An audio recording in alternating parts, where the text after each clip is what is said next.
ბიზნეს მედია საქართველო. წარმოგიდგენთ.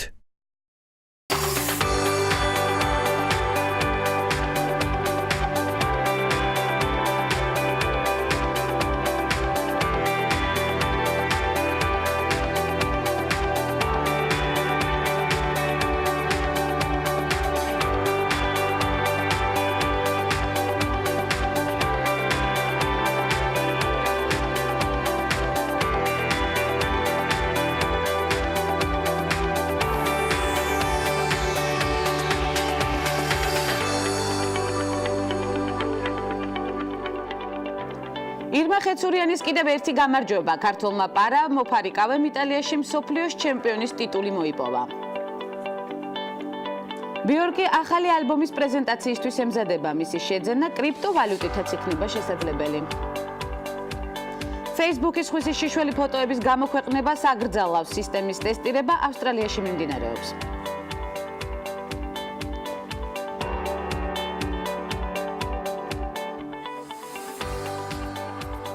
აქტიური დღე დაიწყო სავსე წარმატებით და ამასობაში კანის 71 კინოფესტივალი 2018 წელს 9-დან 20 მაისის ჩათვლით გაიმართება ვართმოვლენების ეპიცენტრში, რაც შეეხება წლევანდელ კანს 70-ათი საიუბილეო ფესტივალის გამარჯვებული რუბენ ოსტლუნდი გახდა. საუკეთესო სცენარისთვის პრიზები ლინ რემსიმ და იარგოს ლანთიმოსმა მიიღეს. ჟიური სპეციალური პრიზი გადაეცა ანდრეი ზვიაგინცევს და ფილმისთვის არ სიყვარული, საუკეთესო ქალი მსახიობი კი დაიან კრიუგერი გახდა ფილმისთვის არაფრისგან. საუკეთესო კაცი მსახიობი გახდა ხუაკინ ფენიქსი, საუკეთესო რეჟისურისთვის კი პრიზი სოფია კოპოლას გადასცეს ფილმისთვის The Big Legs. ასეთია, რა თქმა უნდა, აქტიური მისალმება ჩვენი მხრიდან. მე ვფიქრობ, რომ 1 საათი იქნება ძალიან დატვირთული, მნიშვნელოვანი და საინტერესო ემოციებით. მანამდე ვნახოთ გადაცემის ანონსი და მიმდინარე მოვლენებს გადავხედოთ საქართველოს მასშტაბით.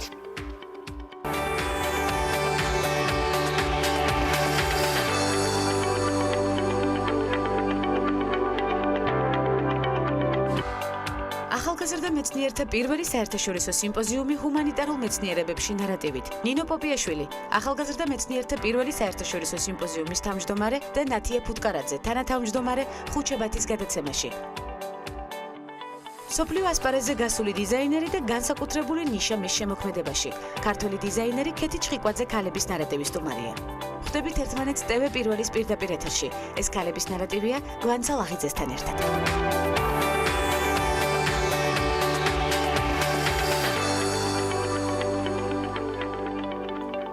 საქართველოს პარამოფარიკავეთა ნაკრების ლიდერმა ირმა ხეცურიანმა იტალიაში პარამოფარიკავეთა მსოფლიო პირველობაზე ბეჯგუფში მსოფლიოს ჩემპიონის ტიტული მოიპოვა. ულოცავთ მას, ბუნებრივია. როგორც ვიცით, სპორტისა და ახალგაზრდობის საქმეთა სამინისტროსგან 7-12 ნოემბერს იტალიის დედაქალაქი რომი მასპინძლობს პარამოფარიკავეთა მსოფლიოს პირველობას, სადაც მედლებისთვის ქართველი სპორტსმენებიც იბრძვიან. საქართველოს ნაკრების ლიდერმა ეტლით მოპარიკავე ირმა ხეცურიანმა იტალიაში წარმატებითი ასპარეზა და ბეჯგუფში მსოფლიოს ჩემპიონის ტიტული მოიპოვა. რომში მიმდინარე გათამაშებაში პარასპორტსმენებმა ჯგუფში დაამარცხეს ბერძენი, ფრანგი, იტალიელი და უკრაინელი სპორტსმენები. ნახევარფინალში გასასვლელ ურთაბრძოლაში პოლონელ მოფარიკავეს იადვიგ პაჩეკს 15-6 მოუგო, ასევე პოლონელი პატრისია ჰარეზა კი ნახევარფინალში 15-10 დაამარცხა. ფინალში ირმა ხეცურიანი ტაილანდელ სპორტსმენს შეხვდა და დამაჯერებლად 15-10 მოუგო. ირმა ხეცურიანი კომპანია BPSL-ია საქართველოში და წარმატებით ასპარეზობს სხვადასხვა საერთაშორისო ტურნირებზე. წლეულს ხეცურიანმა არაერთი медаლი მოიპოვა მსოფლიოს თასის ეტაპებზე და საერთაშორისო ტურნირებზე. 8 ნოემბერს ხეცურიანი რაპირით ფარიკაობაში B კატეგორიაში ასპარეზობას დასჯერდა, A კატეგორიაში კი მედლისთვის ახალგაზრდებს შორის მოქმედი ჩემპიონი ნინა თიბილაშვილმა იბრძოლა. ასეთია მნიშვნელოვანი ნიუსი ამის შესახებ და აუცილებლად იქნება ჩვენი სტუმარი ნიუსის გმირი უკვე მომდევნო დღეებში ამის პირობას გაძლევთ. საქართველოს და ქართული სამზარეულო კიდევ ერთხელ მსოფლიოს ყურადღების ცენტრში ექცევა. ხაჭაპურის დეგუსტაციის ვიდეო უკვე 751,000 ადამიანმა ნახა და კომენტარებში ბევრის მოწონებას დაიმსახურა. აღმოჩნდა, რომ ქართულ სამზარეულოს განსაკუთრებით კი ხაჭაპურს უკვე ბევრი მოყვარული ყავს სხვა ქვეყნებიდან. Culture Trip ლონდონში დაფუძნებული კომპანია, რომელიც მსოფლიოში მოგზაურობისა და კულტურული ღირებულებების გაშუქებას ემსახურება. გადავინაცვლოთ საფრანგეთში, საფრანგეთის ქალაქ ბორდოს ღვინის ქალაქში დასრულდა გამოფენა საქართველოს მეღვინეობის აკვანი. საქართველოს ეროვნული მუზეუმის განცხადებით კოლექციებში დაცულმა არქეოლოგიურმა და ეთნოგრაფიულმა ექსპონატებმა, არტეფაქტების სასლებმა და ფოტომასალამ თანამედროვე სამუზეუმო ინსტალაციებმა ინსტალაციის საშუალებით წარმოადგინა ქართული ღვინის 8000 წლოვანი ისტორიის გზა და ქართული მეღვინეობის ტრადიციების უწყვეტობა. გამოფენის მთავარი ამოსავალი წერტილი საქართველოს ტერიტორიაზე არქეოლოგიური გათხრების შედეგად აღმოჩენილი მეღვინეობის საწყისი ეტაპის ნეოლითის ეპოქის არქეოლოგიური არტეფაქტები გახდათ.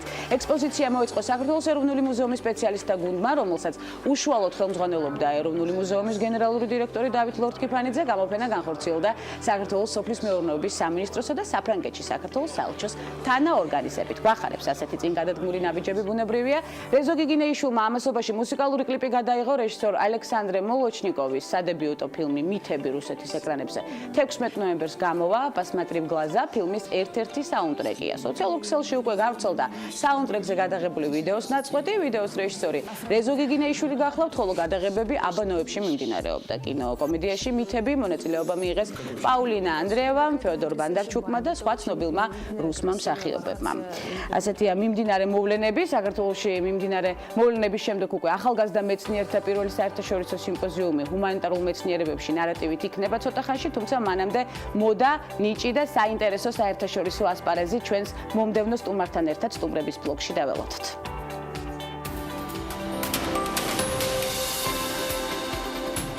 53 წლის ამერიკელი ლინდა ლაიტმანი თვლის, რომ ნებისმიერ ადამიანს შეუძლია უსარგებლო ნივთების გაყიდვით მატერიალური კეთილდღეობა მოიპოვოს. 15 წლის წინ ლინდამ ფინეთის პატარა ქალაქის იურისტმა თავისი ბიჭის ოთახის დალაგება გადაწყვიტა. შეაგროვა ყველაფერი, რაც მისი შეხედულებით უსარგებლო იყო და წარმატებით გაყიდა ონლაინ. აღმოჩნდა, რომ ვიღაცისთვის ეს ნივთები სულაც არ იყო უსარგებლო. ლინდას მოეწონა არა მარტო პროცესი, არამედ ფინანსური შედეგიც. ასე დაიბადა ონლაინ ბუტიკი ლინდა სტაფ. დღეს ლინდა სტაფში მთელი მსოფლიოდან გზავნიან ტანსაცმელს, აქსესუარებს და კოსმეტიკას. ლინდა კი გაყიდვებიდან იღებს. ლინდა სტაფში 110 თანამშრომელია დასაქმებული. კომპანიას დიდი ოფისი აქვს. ეს საქმიანობა საოჯახო ბიზნესად გადაიქცა. მასთან ერთად მუშაობენ მისი მეუღლე და ორივე შვილი. 2014 წელს ლინდას წლიურმა შემოსავალმა 25 მილიონი დოლარის მოგება მოუტანა ფირმას. ასეთი საქმიანობით დაკავებულია მსოფლიოს სხვადასხვა ქვეყნის მოსახლეობაც. ლინდა ამ ბიზნესში პიონერი გახდათ. იგი თვლის, რომ ნებისმიერ ადამიანს თუ სურვილი ექნება, აქვს შანსი გაიმეოროს მისი გზა.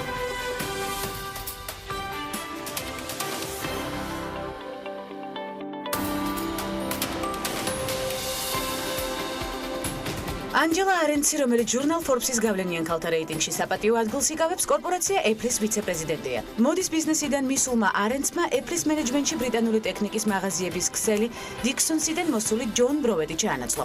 აღსანიშნავია, რომ არენცი Apple-ის მენეჯმენტში პირველი ქალია, რადგან ტიმ კუკის გუნდში ყოველთვის მხოლოდ კაცები იყვნენ. ანჯელა Apple-ის საცალო ვაჭრობისა და ონლაინ გაყიდვების დეპარტამენტს ხელმძღვანელობს.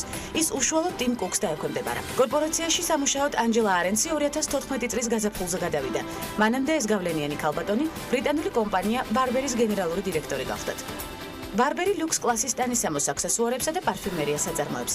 ანჯელამ კომპანიაში მუშაობა 2006 წლის იანვარში დაიწყო. იმავე წლის ივლისში ის სათავეში ჩაუდგა კომპანიას. CNN მანის მონაცემებით 2012 წელს არენცი იყო ყველაზე მაღალანაზღაურებადი ტოპ მენეჯერი დიდ ბრიტანეთში, რომელმაც 26.3 მილიონი დოლარი გამოიმუშავა. 2 წელიწადში კი შემოსავალი გაზარდა და 2014 წლის მონაცემებით 82.6 მილიონი დოლარი გამოიმუშავა. ბარბერიში მუშაობამდე არენცი ხელმძღვანელ თანამდებობებს იკავებდა კომპანიებში Liz Claiborne Inc. და Donna Karan International. ანჯელა არენცის საერთო გასამსჯელო 105.5 მილიონი დოლარია. CNN მანიმ კი 2016 წლის ყველაზე მაღალანაზღაურებადი ქალების რეიტინგი გამოაქვეყნა, სადაც არენცის შემოსავალი 25.8 მილიონი ამერიკული დოლარია.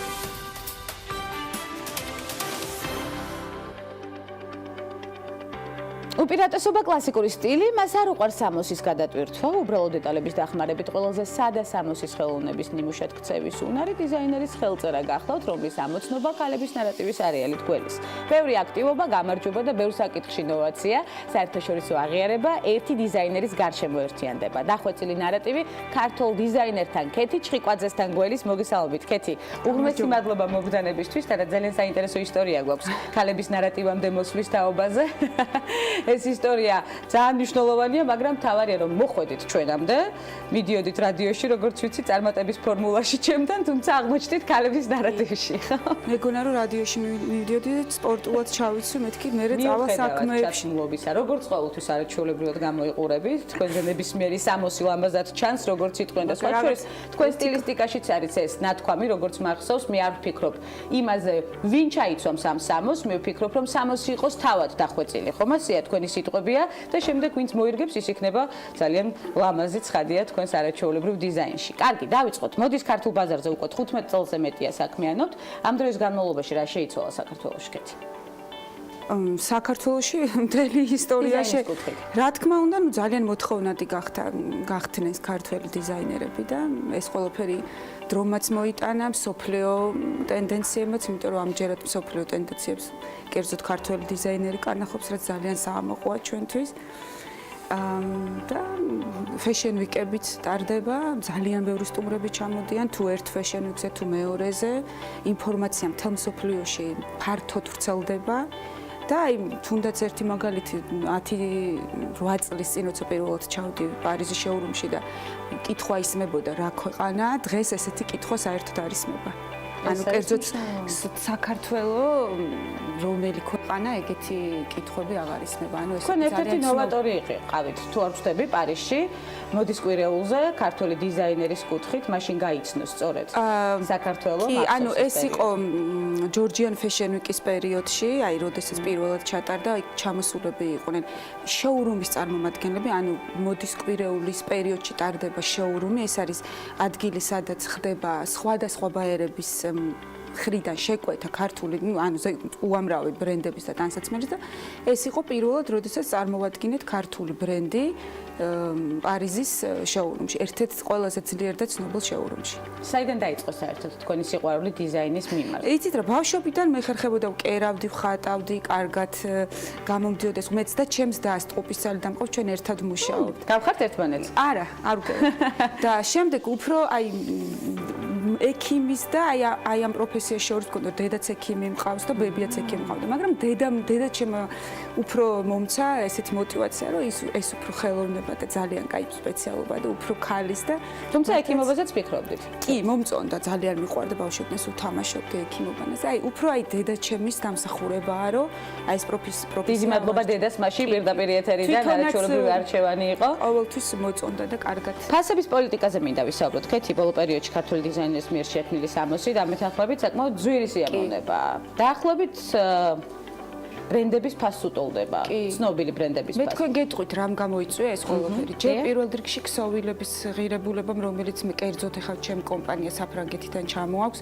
შემდეგ აი მთელ მსოფლიოში გაყიდვის გამო, რადგან დაწყებული, თქვათ, საუდის არაბეთიდან, საფრანგეთიდან და რუსეთის ქვეყნებიდან ეს კოლექციები იყიდება, ჩვენ ვართ იძულებულები, მე ჩვენში გულისხმობ რამოდენიმე დიზაინერს, ვისაც ესეთი მაღალი ფასი აქვს, რომ ეს ფასები იყოს ყველგან ერთნაირი, იმიტომ ძალიან პატარაა უკვე მსოფლიო, ინსტაგრამია, ვაიბერია, ყველას უკავშირდება და აქედან გამომდინარე ნებისმიერი კაბა ეხა რაც სხვაგან ღირს, იგივე ღირს ჩემ მაღაზიაში, რა თქმა უნდა, მე ეხა ჩვენს გულისხმობ ქართველებს და შინაურებს, რა თქმა უნდა, ძალიან შეღავათიან ფასებში. შემდეგ ვაძლევ ამას, მაგრამ ეს ყველაფერი არის ერთი. ძალიან მოთხოვნადია თქვენი სამზე. ორი მაღაზია გაქვთ თბილისში და ერთი ბათუმში. ერთი ბათუმში, კი, 3 მაღაზია. კიდევ აპირებთ ქსელის გაფორმებას? არა, ჯერჯერობით არა, ერთი მაღაზია შარდენზე, რომელიც 3 დიზაინერს ერთად გვაქვს.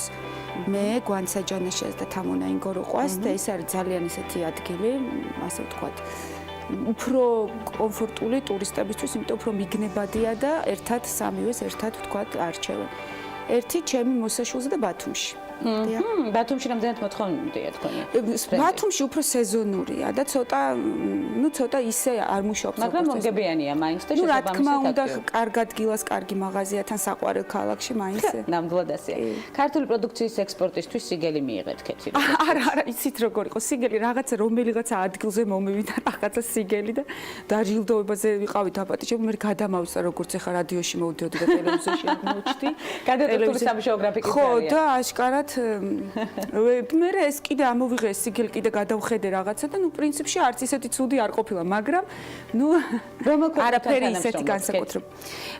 რა ვიცი, თითქმის ყველა, ანუ ევროპა, აზია, ეხლა ამერიკაშიც ასე თუ ისე ნელ-ნელა რამოდენიმეჯერ ვიყავი ნიუ-იორკში შოურუმზე და ხა კერძოდ ლოს-ანჯელესში მუშაობ PR კომპანიისთან და ასევე პირადი კლიენტებიც გაჩნდნენ ნელ-ნელა. თქვენს მსოფლიო აღიარებაზე მინდა ყურადღება გავამახვილო აუცილებლად ლალო კარდიგანთან ერთად აკეთებული ნაკსოვი ტანსაცმლის კოლექციაში გამოგარჩიეს და როგორც ვიცი, მსოფლიო პრესის ფურცლებზეც აქტიურად მოხვდით. როგორია მსოფლიო აღიარება თქვენი ბრენდის მიმართ? იცით რა, ეს ყველაფერი რა თქმა უნდა ძალიან კარგია, მაგრამ რეალურად ყველაზე მთავარია ბიზნესის აი სწორად წაყვანა, ესე თქვა და აი პროცესი ამაში თქვენი მაგალითზე პროცესის, ანუ ამ თვითონ ბიზნესურად გამართულ კომპანიის გამართულობა და რა არის მთავარი ბიზნესის სწორად მართვაში?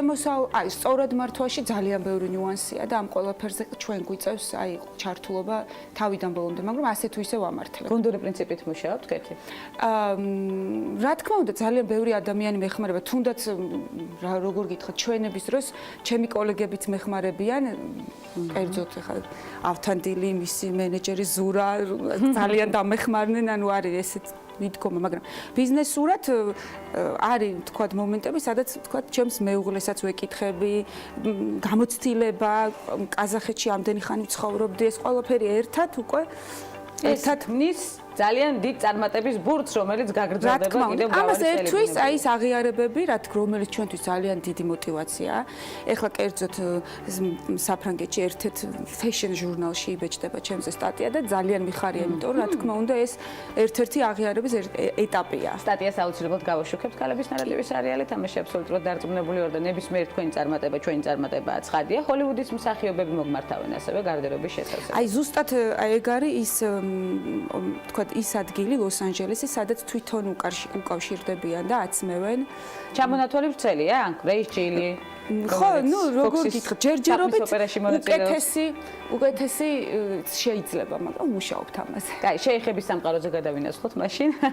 მე მახსოვს ეს წარმატება, შეიხა მოზა კატარის ყოფილი ემირის სამი ცოლიდან მეორე გახლავთ, როგორც ერთ-ერთი მთავარი მინდა გითხრათ. მთავარი და თქვენ სამოს ატარებს. როგორ მოხდა თქვენი კომუნიკაცია? იცით რა, როგორც მახსოვს, ჩამოსული იყო ეკა მამალაძე მოიყვანა ჩემს მაღაზიაში, რამოდენიმე დიზაინერთან იყო.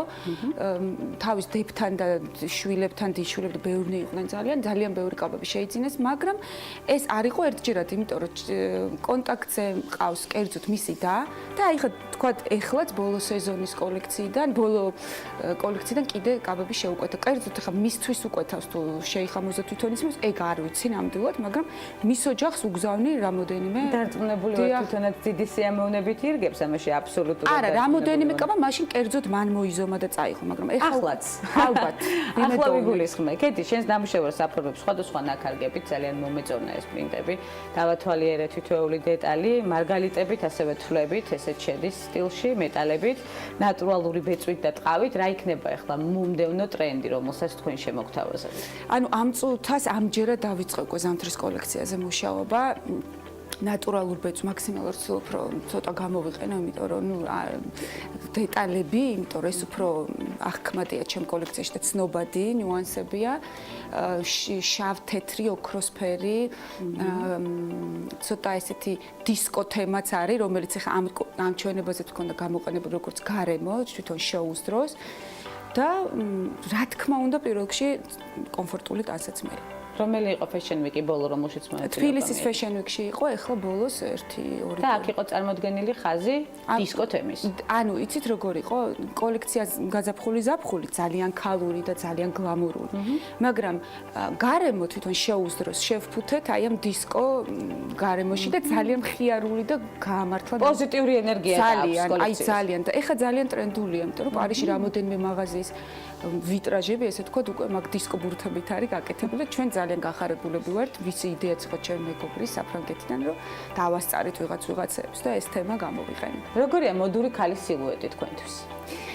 პირველ რიგში, აქ აი როგორ გითხრათ, სულ იმას ვიძახი, აი რა არის მოდაში, ეს არ არის მთავარი. მთავარია სტილი, ვის რა უხდება და ვინ როგორ მოიხდენს ამ ტანსაცმელს. შეიძლება ძალიან მოდაში იყოს რაღაცა და სასაცილოდ გამოიყურებოდეს ქალზე. ამიტომ ეს შიგნიდან უნდა მოდიოდეს ნებისმიერი ტანსაცმელი, აი როგორ მას აი ნებისმიერ ქალის სილუეტს მოარგებთ თქვენს კოლექციას. იცით რა, ჩვენ ახლა გულისხმობ სულ არ მიყვარხთ მარტო ჩემ თავზე ვლაპარაკი. ძირითადად ნებისმიერ ბევრ სილუეტებს ვიყენებ, იმიტომ რომ არ არსებობს თქვა ერთი ფიგურა და არსებობს მრავალი ფიგურა ქალის. და არ არის მარტო ძალიან გამხდარ, ძალიან მოხდენილ და ძალიან თქვა მაღალ ქალზე. ამიტომ ყოველთვის რომ ყველა ტიპის ქალმა ჩაიცვას, სულ ჩართულია ეს მომენტი, რომ ესეთი სტილის კაბა ესეთ ქალს მოხდება. ეს კომერციული გათვლაც. სწორედ ეს იყო ჩემი კითხვა და ნამდვილად დაუმწურავი პასუხი მივიღე. კი, კომერციული გათვლაც არის და თან რატომ მაინც გამორჩეულ ერთ ქალზე იყოს რამოდენიმე ვარიანტი. მაგრამ პროფესიონალის სხვა მიმართულებები ქეთი მაინტერესებს. ფილმშიც მიიღეთ მონაწილეობა. ხო, იყო. გაყინული შადრევნების წელიწადი მახსოვს. თქვენ იცით, ანუ ეს იცით როგორი ისტორია. ჩვენ ყველაფერი ვიცით. ეს იყო ძალიან საინტერესო ისტორია, თვითონ ვანო არის რეჟისორი ბურდული ჩვენი მეგობარი. მე ამ ფილმისთვის კოსტიუმები შევქმენი, ანუ ჩემი კაბები და ერთ-ერთი ეპიზოდი იყო ქორწილის თემა და შემომთავაზე რომ ბარემო ანუ პატარძალიც შენ თვითონ იყავიო. აქედან გამომდინარე პატარძალი ქმარი და ჩემ მეუღლეს აი მთელი თხოვნიდებით მეთქი ბარემ შენს ჩემი მოკლედ ძალიან სასაცილო. ანუ ამ ფილმში მე და ჩემი ქმარი ვართ რეალურად მეფე პატარძალი და ქორწილია და მემაცვია ჩემი კოლექციის თეთრი კაბა. არაჩვეულებრივი პერფორმანსი იყო ბედნიერები იყო ამ ფილმის იმას პრეზენტაციაზე ძალიან სასაცილო, მაგრამ თან რა ვიცი ძალიან ჩართული ვიყო, ანუ სახიობებსაც ეცვათ, მეც მეცვა, თან როლიც მქონდა, მოკლედ. როდის გადაიღებს ვანო ბურდული მორიგ ფილმს, რომ კიდევ გიხილოთ და არა მხოლოდ ვანო ბურდულის ფილმში. მე ვფიქრობ, რომ ეს ხაზი თქვენთვის ძალიან მისაღები და საინტერესო იქნება ჩვენთვის საყურებლად. კოსტუმების თვალსაზრისით დიდი სამთო. სახიობობა მე მგონი არ გამომდიეთ დიდად და ამიტომ. კარგით, ახლა უკვე აღარ შეგაყოვნებთ, იმიტომ რომ ვიცი რომ აქტიური სამუშაო გრაფიკი გაქვთ დღესაც, მიემგზავრებით თუ არ უცდები მინსკში, ახალი მაღაზია იხსნება, ამის შესახებაც ორი სიტყვით თუ შეიძლება და შემდეგ. ანუ ეს არიან ბაერები მინსკიდან, კერძოდ ვიყიდებით მე, თამუნა, ინგოროყა და ავთანდილი. და დღეს იხსნება, ანუ 2 წელი უკვე ჩვენ ამ ამ ადამიანებთან ერთად ვმუშაობთ, მაგრამ დღეს იხსნება კერძოდ ახალი მათი კიდე მაღაზია და ვართ მიწვეულები პრეზენტაციაზე. ძალიან გვიხარია, იმიტომ რომ აი რაღაცნაირად ერთად ხშირად გვიწევს ხოლმე თქვა საფრანგეთში, აქეთ-იქით ძალიან ვერთობით ესე ვთქვა და ვემზადებით დღეს ხვალ არის ეს პრეზენტაცია და კლიენტები, ესე ვთქვა, იქაური, ჩვენი კლიენტები, ჩვენი ტანის ამოსით დადიან, ისინი უნდა შევხვდენ და ვთქვა გავაცნოთ ჩვენი ახალი კოლექციები და ძალიან დიდი მადლობა ქეთი საინტერესო დიალოგისთვის. მართალია, რადიოში მოსასვლელად ემზადებოდით, თუმცა იმედია რომ ტელევიზიაშიც კომფორტულად იგრძენით თავი. ხო, ცოტა ეს ჩემი გარე არაჩვეულებრივად გამოიყურებით ნებისმიერ სამოში. დიდი მადლობა მობრძანებისთვის და იმედია კვლავ გაერთიანებდით ქალების ნარატივის არეალში. გელოდებით. ქეთი ჩხიკვაძე, დიზაინერი, ძალიან საინტერესო ნარატივით იყო, რა თქმა უნდა, გაერთიანებული ქალების ნარატივის არეალში, როგორც უკვე აღნიშნე, მცირე სარეკლამო ბლოკის შემდეგ ბრუნდებით უცხოეთში განვითარებული მოვლენებით და მორიგ საინტერესო სტუმრებთან ერთად დაგვეოდით.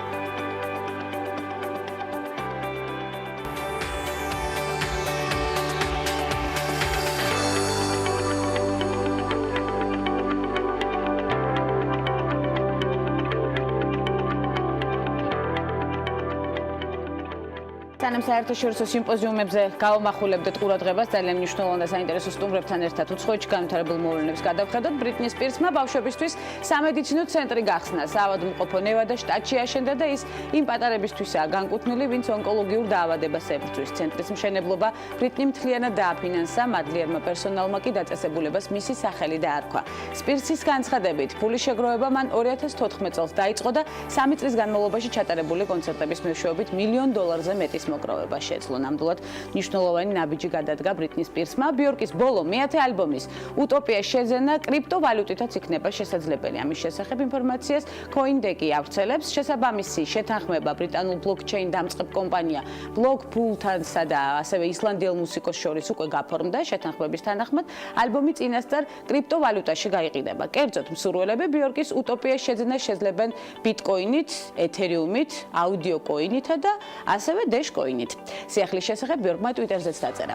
Kate Middleton-ი პრესამ ძველი კაპით გამოიჭიდა, ასევე ინდეპენდენტის ინფორმაციით ანა პრაუდის ცენტრის საქველმოქმედო სამოზე ჰერცოგინია 3 წლის წინანდელი სამოსით მივიდა სამოსის ჩვენებაზე მაქმანებიანი ასევე სახელოებით გაწყობილი სადაშავი კაბა Middleton-ს 2014 წელს ასევე მიღებაზეც ეცვა. ძალიან მნიშვნელოვანი და საინტერესო მიმართულებით ავხსენი ეს ნიუსი. მისი გარდერობი ხშირად ხდება პრესის მითქმა-მოთქმის ობიექტი, ვიცით, მას ხან ფულის ფლანგვაში ადანაშაულებენ, მაგალითად, როდესაც 250 ევროიანი ეგრეთ წოდებულ ელასტიკში გადაიღეს, ხან პირიქით ზედმეტ ეკონომიაში სდებენ ბრალს. ცნობილია, რომ Middleton-ი ხშირად ყიდულობს ისეთი ბრენდების ტანსაცმელს, როგორიც Zara, Middleton-ის სამოსით პრინციპში ნაკლებად ვინტერესდებით ქალების ნარატივის სერიალში, მაგრამ რადგან მსოფლიო საუბრობს, ვისაუბრეთ ჩვენ საფრანგეთის დედაქალაქის ერთ-ერთ ცნობილ სავაჭრო ცენტრში. ფენდის საშობაო გამოფენა გაიხსნა პარიზში უკვე საშობაო განწყობა იგრძნობა. ცერემონიას ოსკაროსანი მსახიობი ნიკოლ კიდმანი უძღვებოდა ექსპოზიცია მსოფლიოს გარშემო. 2 ბავშვის ჯადოსნური მოგზაურობის თემაზეა შექმნილი. ამისთვის გამოფენის დიზაინერებმა 70 თოჯინა და 10,000-მდე საშობაო ინსტალაცია გამოიყენეს. ნამდვილად საინტერესო სანახაობა იქნება, დარწმუნებული ვარ. Facebook-ი სხვისი შიშველი ფოტოების გამოქვეყნებას აკრძალავს. სისტემის ტესტირება ავსტრალიაში მიმდინარეობს იმისთვის, რომ თავიდან აიცილოთ თქვენი ფოტოს სოციალურ ქსელში მოხვედრი საშიშროება, პირად შეტყობინებაში თქვენსავე თავს უნდა გაუგზავნოთ სასურველი ფოტო, რის შემდეგაც Facebook-ი ფოტოს ციფრულ ანაბეჭდს შეისწავლის და idენტური ციფრული ანაბეჭდის მქონე ფოტოს გამოქვეყნებას სისტემა აღმოფხრის. ნამდვილად ვფიქრობ მნიშვნელოვანი რეგულაცია Facebook-ის მიერ. ახლა უკვე დროა სტუმრების ბლოგზე გადავინაცვლოთ და როგორც უკვე აღვნიშნე, მნიშვნელოვანი და საინტერესო თემაზე ვამახვილებთ ყურადღებას, რომელიც მნიშვნელოვანია არა მხოლოდ საქართველოსთვის, არამედ გლობალურად, ასე რომ ველოდებით სტუმრებს ქალების ნარატივის სტუდიაში და გველოდეთ თქვენც.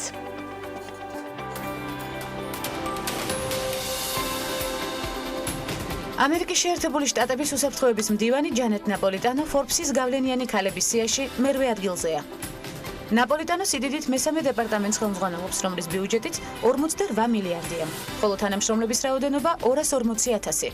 ნაპოლიტანოს დეპარტამენტის კომპეტენციაში შედის საიმიგრაციო და საბაჟო საზღვრის დაცვა. ნაპოლიტანო პასუხისმგებელია საიდუმლო სამსახურის და კიბერუსაფრთხოების სამსახურებზე. მან Forbes-ის ქალთა სამიტზე 2013 წლის მაისში განაცხადა: ჩვენი ქვეყნისთვის ისეთ კრიტიკულ მომენტში, როგორშიც ის ახლა, ქალთა პოლიტიკურ პროცესებში მონაწილეობა არასდროს ყოფილა უფრო მნიშვნელოვანი. ჯანეტ ნაპოლიტანოს წლიური ანაზღაურება 750,000 ამერიკულ დოლარს შეადგენს.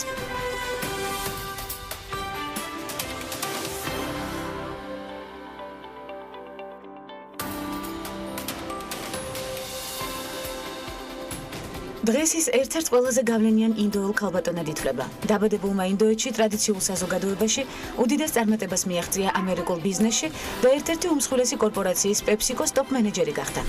ინდრა ნუი, რომლის ქალიშვილობის გვარი კრიშნა მურტია, 1955 წლის 28 ოქტომბერს დაიბადა ინდოეთის სამხრეთ-აღმოსავლეთით ქალაქ ჩიანიში. ინდრას პირველი სამსახური სტუდენტურ გაზეთში რეკლამის გაყიდვას წარმოადგენდა. შემდეგ დაიკავა პროდუქტ მენეჯერის პოზიცია ტექსტილის მწარმოებელ ადგილობრივ კომპანიაში და მოგვიანებით საქმიანობა მულტინაციონალურ კორპორაციაში Johnson & Johnson-ში განაგრძო. კარიერის მანძილზე ინდრა ნუის არაერთი ჯილდო და წოდება აქვს მიღებული. ის რამდენჯერმე იყო Wall Street Journal-ის 50 ყველაზე გავლენიან ქალბატონს შორის დასახელებული. ასევე ის არის მითითებული ჟურნალ Time-ში ანალოგიურ რეიტინგშიც. ჟურნალ Forbes-ის ყველაზე გავლენიანი ქალბატონების რეიტინგში კი ინდრა მე-13 პოზიციას იკავებს. კორპორაცია PepsiCo-ში აღმასრულებელი დირექტორის პოზიციაზე ინდრა ნუიმ 22,199,307 ამერიკული დოლარი გამოემუშავა.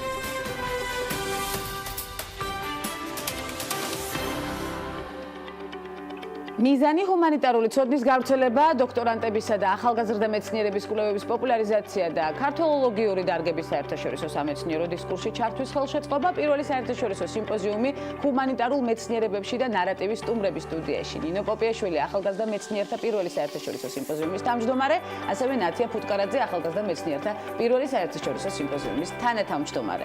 ძალიან დიდი მადლობა პირველ რიგში მობრძანებისთვის, არაჩვეულებრივ ქალბატონებს მივესალმებით ქალების ნარატივის სტუდიაში. ძალიან ბევრი სხვა საინტერესო აქტივობა, თუმცა დღევანდელი თემა სიღრმისეულად უნდა განვიხილოთ. კაპიტანი ნინო, თქვენთან გადმოვალ შეკითხვით, პირველი საერთაშორისო სიმპოზიუმი, როგორც უკვე აღვნიშნე, ჰუმანიტარულ მეცნიერებებში. რას უნდა ველოდოთ აქედან? რა არის მთავარი მიზანი თქვენი გადმოსახედიდან და ინსპირაცია შექმნისა? ჰუმანიტარული მეცნიერებები ესე ხდება ბოლო პერიოდში გლობალიზაციის ფონზე, რომ ძალიან შევიწროვდა მათ მიმართ ინტერესი და საჭიროებს დიდ პოპულარიზაციას. გარდა ამისა, ჰუმანიტარულ მეცნიერებებში შედის სწორედ ქართველოლოგიური დარგები, რაც ჩვენთვის, ჩვენი ქვეყნისთვის, ჩვენი საომავლო იდენტობის, ესე ვთქვათ, დასაბუთებისთვის და იდენტობის ნარატივისათვის ძალიან მნიშვნელოვანი თემაა.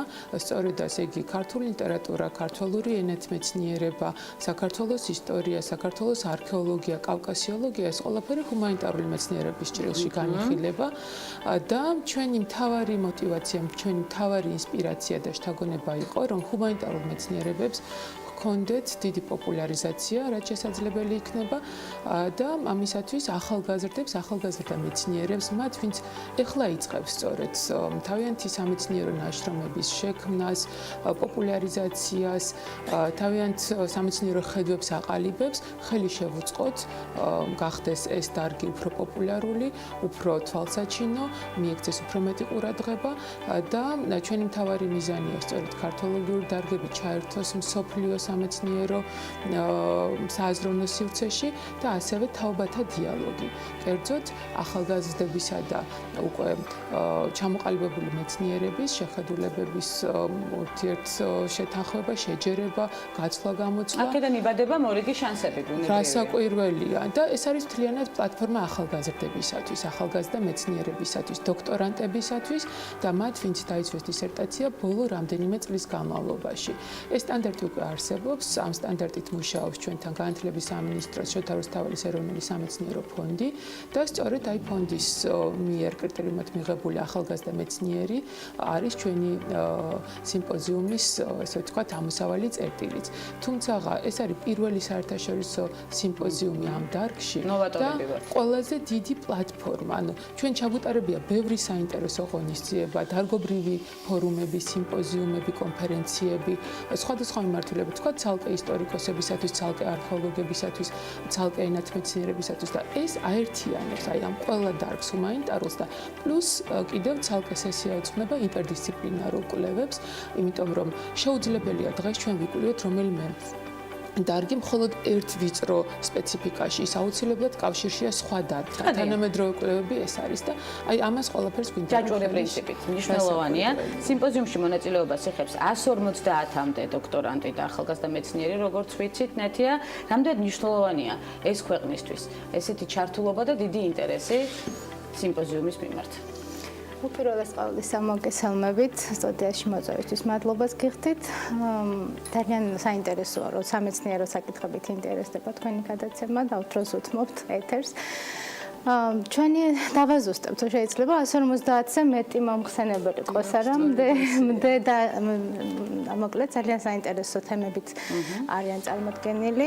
არა მხოლოდ ქვეყნისთვის არის საინტერესო, არამედ როგორც გამოჩნდება და ჩვენ პროგრამაზეც ვისაუბრებთ რამდენიმე წუთში ალბათ, საერთაშორისო მნიშვნელობასაც იძენს ჩვენი სიმპოზიუმი, იმიტომ რომ ბევრი მომხსენებელი გვყავს ნიუ-იორკიდან, ევროპის სხვადასხვა უნივერსიტეტებიდან, ყაზახეთიდან და ნინო ჩამოთვლის შემდეგ ალბათ რომელი ქვეყნებიდან. არა მხოლოდ ჩვენი ქვეყნის, არამედ საერთაშორისო მნიშვნელობის საგახლოთ, ასე რომ. და როგორია პროგრამა, ნათია? პროგრამა ახსენეთ. პროგრამა არის ძალიან საინტერესო. თემატურად დავალაგეთ, რა თქმა უნდა, და ძალიან ბევრი მოხსენება შემოვიდა, თუმცა რამდენიმეზე უარი ვთქვით, რადგან ნაშრომები დიახ, არ შეესაბამებოდა იმ სტანდარტს, რაც უნდა მიგვეღო, თუმცა ჩვენ არ გადაგვიწყვეტია მხოლოდ მოხსენებელთა მიღება არ მიღების საკითხი, გავუგზავნეთ კონკრეტულად ენათმეცნიერების სექციასთან დაკავშირებით შემიძლია ვისაუბრო, რადგან მე სწორედ ამ სექციის კოორდინატორი გახლავართ და გავუგზავნეთ ანონიმურ რეცენზენტებს და სწორედ მათი დასკვნის საფუძველზე გადავწყვიტეთ მიგვეღო თუ არ მიგვეღო კონკრეტული მომხსენებლის თემა. საბოლოო ჯამში ძალიან საინტერესო პროგრამა შედგა. გვყავს მონაწილეები რეგიონებიდან, რაც ალბათ ეს ძალიან მნიშვნელოვანია, კი ბატონო. კი, იმიტომ რომელი რეგიონებიდან? ქუთაისიდან, თელავიდან, ბათუმიდან და უნივერსიტეტებსაც ვაცნობთ ეს სასიხარულო ამბავი, იმიტომ რომ მათი უნივერსიტეტის დოქტორანტი და მაგისტრანტები გვყავს არა ნინო რამდენიმე დამამთავრებელი კურსის მაგისტრანტია, ისინი ვინც უკვე მეცნიერებაში გარკვეულ პირველ ნაბიჯებს დგამენ და გამოქვეყნებული შრომებიც აქვთ, ეს ძალიან მნიშვნელოვანი იყო და ვინც აპირებენ რომ გააგრძელონ დოქტორანტურაში სწავლა, თუმცა მთავარი აქცენტი მაინც უფრო დოქტორანტებზეა და ახლად დაცულ დოქტორებზე. თუმცა მაგისტრანტებს ჩვენ არ დავუხურეთ ესე ვთქვათ სიმპოზიუმის კარი, იმიტომ რომ რადგან მათი სურვილი იყო მომავალშიც გაეგრძელებინათ სამეცნიერო კვლევა ძიება, ამიტომაც კარგი იქნებოდა რომ ეხლავე დაეწყოთ თქვათ სიმპოზიუმთან თანამშრომლობა. რაც შეეხება რეგიონების უნივერსიტეტებს და ასევე თბილისის წამყვან სამეცნიერო კვლევით ცენტრებს, ჩვენთვის სასიხარულოა რომ აი პირველივე სიმპოზიუმს გამოეხმაურნენ ქართველი ახალგაზრდა მეცნიერები, როგორც ნათიამ აღნიშნა, ეს არის თელავის, ბათუმის, ქუთაისის, ახალციხის უნივერსიტეტები, ყველგან სადაც იყო დოქტორანტურა, როგორც სწავლების საფეხური, მესამე საფეხური უმაღლესი განათლებისა, ასევე თბილისის წამყვანი უნივერსიტეტები, გარდა ჩვენი უნივერსიტეტისა, ივანე ჯავახიშვილის სახელობის თბილისის სახელმწიფო უნივერსიტეტისა, სიმპოზიუმში მონაწილეობას იღებენ ილიას უნივერსიტეტის, ტექნიკური უნივერსიტეტის, ანდრია პირველწოდებულის საპატრიარქოს უნივერსიტეტის დოქტორანტები და ახალგაზრდა მეცნიერები, ენათმეცნიერების ინსტიტუტის მეცნიერ თანამშრომლები, ლიტერატურის ინსტიტუტის ძალიან მაღალი. 30-მდე ახალგაზრდა მეცნიერი 20 სხვა უნივერსიტეტიდან მოიწვიეთ.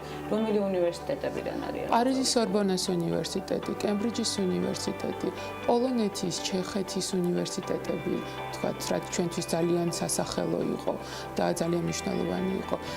სიმპოზიუმში ჩამოსვლას გეგმავს პორტუგალიის ერთ-ერთი უნივერსიტეტის მკვლევარიც, ახალგაზრდა მეცნიერი, რომელიც ქართველ მეცნიერთან ერთად ამზადებს მოხსენებას ძალიან საინტერესო და ჩვენთვის ძალიან მნიშვნელოვან თემაზე. საქმე ის გახლავთ, რომ პორტუგალიაში ტრადიცია არის ბარელიეფების ხატვის, ანუ შენობებზე ზედმეტად ნახატები, რომლებიც კერამიკით არის შესრულებული. და ეს მეცნიერი, ახალგაზრდა მეცნიერი, რომელიც დაინტერესებული იყო ამ თემებით, წააწყდა ქეთევან დედოფლის გამოსახულებას, რომლის შესახებაც კვლევა მოამზადა და სწორედ ჩვენი სიმპოზიუმზე ჩამოდის პორტუგალიიდან აი ამ მოხსენებით. ჩვენთვის ძალიან მნიშვნელოვანი იყო და საინტერესო, თქვენ მოგეხსენებათ, რომ სწორედ ახლა მოგზაურობს ქეთევან წამებულის ნიშნი საქართველოში და ეს დამთხოვა და მაგრამ ალბათ არ არსებობს ბუნებაში რაღაცა დამთხოვებიც თუ კანონზომიერი კავშირი არ აქვს ერთმანეთთან. ყველაფერი კანონზომიერია ნამდვილად. დიახ, და ჩვენთვის სასახელო სერიული გაგრძელება მოყვება სხვა გადაცემაში დარწმუნებული ვარ და სხვა ტელევიზიაში მნიშვნელოვანი საკითხი ხდება. რამდენ ხანს გაგრძელდება? ნინო, საინტერესოა, როდის დაიწყება და რამდენ ხანს გაგრძელდება სიმპოზიუმი? სიმპოზიუმი იწყება 20 ნოემბერს. პარალელურად იმუშავებს 6 სექცია და ჩვენ გვაქვს ასევე მრგვალი მაგი და ახალგაზრდა მეცნიერებისათვის. ასე მოვიფიქრეთ, რომ ყოველ წელს თითო თემით შევთავაზებთ ახალგაზრდებს თემატური ფორუმის ჩატარებას. წლევანდელი სიმპოზიუმის თემაა გარდა სექციებისა, როგორც არის ტრადიციული, თქვათ, ფილოლოგია, ისტორია, არქეოლოგია, ხელოვნებაცოდნეობა და ინტერდისციპლინური კვლევები და კულტურა. ცალკე ფორუმი არის თარგმანცოდნეობაში. თარგმანი როგორც პრობლემა, თქვათ, ეს არის სამეცნიერო, ეს არის მხატვრული სხვადასხვა რანგში ამ თემის, ასე ვთქვათ, კვლევა ძიება. წლევანდელი ფორუმის თემა, როგორც გითხარით, თარგმანია, შემდეგ წელს სხვა თემა გვექნება და სულ ესე იგი 6 პარალელური სექცია მუშაობს 3 დღის განმავლობაში. ეს არის საკმაოდ დატვირთული სამეცნიერო სესიები, რომლებიც წუთებზე არის გათვლილი თითოეულ სესიაში სულ 6 მომხსენებელია, ყველაფერი არის რეგლამენტთან დაკავშირებული და 3 დღის განმავლობაში იმუშავებს სიმპოზიუმი. უცხოელი მეცნიერებისათვის, ასევე ქართველი მეცნიერებისათვის ჩვენ გვაქვს ძალიან ბევრი საინტერესო შეთავაზება. ჩვენ ძალიან ბედნიერები ვართ, რომ თბილისის რამდენიმე მუზეუმი უფასოდ მიიღებს ჩვენი სიმპოზიუმის მონაწილეებს და მუზეუმების ტური გვექნება ქართველი და უცხოელი მონაწილეებისთვის, ასევე გასეირნება ძველ თბილისში და გვაქვს ასევე კულტურული პროგრამა კასპსა და მცხეთაში. თქვენ მოგეხსენებათ, რომ ჩვენი უნივერსიტეტი კერძოდ პროფესორი ვახტანგ გლიჩელი ინტენსიურად მუშაობს გრაკლიანი გორის ახალ აღმოჩენებზე. ეს არის ჩვენი უნივერსიტეტის ასე ვთქვათ კვლევაძიების თემა და გრაკლიან გორაზე გვინდა რომ წავიყვანოთ ჩვენი ახალგაზრდა მეცნიერები, მათ შორის უცხოური პროგრამა და პროექტები, რომელიც გაგრძელდება მრავალი წლის განმავლობაში დარწმუნებული ვარ, შემდეგი წელი უკვე დაგეგმილიანათია. რამდენად ჯამშია ძალიან საინტერესოა თქვენი გადმოსახედიდან, როგორც თავმჯდომარის და თანათავმჯდომარის, რამდენ რამეს გვაძლევს სწორედ ამ ტიპის სიმპოზიუმები. რეზუმირების თვალსაზრისით მინდა ნათია შევაჯამოთ და შემდეგ უკვე როგორ უნდა გაგრძელდეს მომავალ წელს სხვადასხვა თემებში უკვე ჩართვა მსოფლიო მასშტაბით.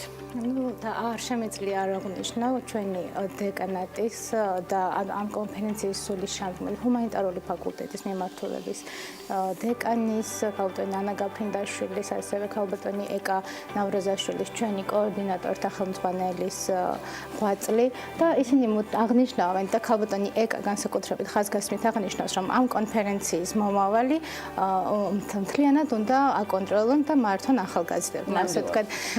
ახლაც თითქმის ყველა კოორდინატორი არის ახალგაზრდა მეცნიერი, ჩვენ თავად გვიხდება პროგრამის შედგენა, თუმცა მათი დახმარებით, რა თქმა უნდა, და მომავალში მას უნდა რომ მთლიანად დოქტორანტებისა და ახალგაზრდა მეცნიერების მიერ იქნას ორგანიზებული. ძალიან საინტერესოა, მე შემიძლია ვისაუბროთ ჩემი სექციის შესახებ, ლინგვისტური სექცია. ძალიან კარგი თემებით არის მაგალითად გვაქვს თემატური სექცია კორპუსისა და კომპიუტერული ლინგვისტიკის შესახებ.